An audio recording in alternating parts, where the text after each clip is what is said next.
అందరితో పరిచయాలు ఉన్నాయి అతను.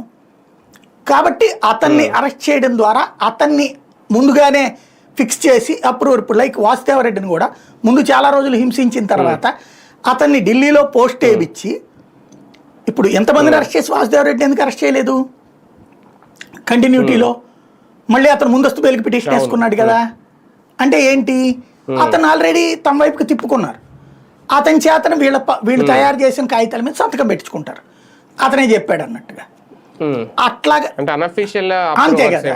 అట్లాగా ఈ వెంకటయ్య అదే తన పేరేంటి నాయుడు గారికి కూడా, వెంకటేష్ నాయుడు కూడా అట్లాగా, అంటే వీళ్ళ కోసం కొంతమంది బలవ్వాలి, వీళ్ళ మనుషులే.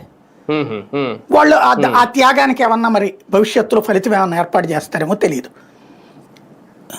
కానీ ఒకటిసారి ఇక్కడ 11 కోట్ల రూపాయలు ఎవరివి అని చెప్పే ప్రయత్నంలో వెంకటేష్ నాయుడిని అనే వ్యక్తిని ఇప్పుడు తెర మీదకి తీసుకొచ్చి ఇదంతా 4 రోజుల నుంచి ఈ డ్రామా అంతా నడుపుతున్నారా, ఈ స్క్రీన్ ప్లే అంతా నడుస్తుందా? ఆ 11 కోట్ల వెంకటేష్ నాయుడిని ఆల్రెడీ అరెస్ట్ చేశారు, అతన్ని ఫ్యూచర్లో అప్రూవల్ చేయాలనుకున్నారు. ఈ లోపుగా ఇప్పుడు అర్జెంటుగా చేయడం కోసం ఈ పని చేశారు.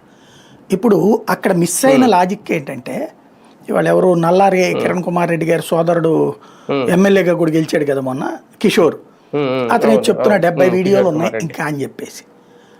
ఈ వీడియోలో ఇక్కడ వీళ్ళు మిస్ అయిన లాజిక్ ఏంటంటే, అతను నోట్ల కట్టలు పట్టుకుని ఉన్నాడు, లెక్కలేస్తున్నాడు. అక్కడ ఎవడన్నా వైసీపీ వాళ్ళు ఉన్నారా? వైసీపీ వాళ్ళు ఎవరన్నా ఉన్నారు?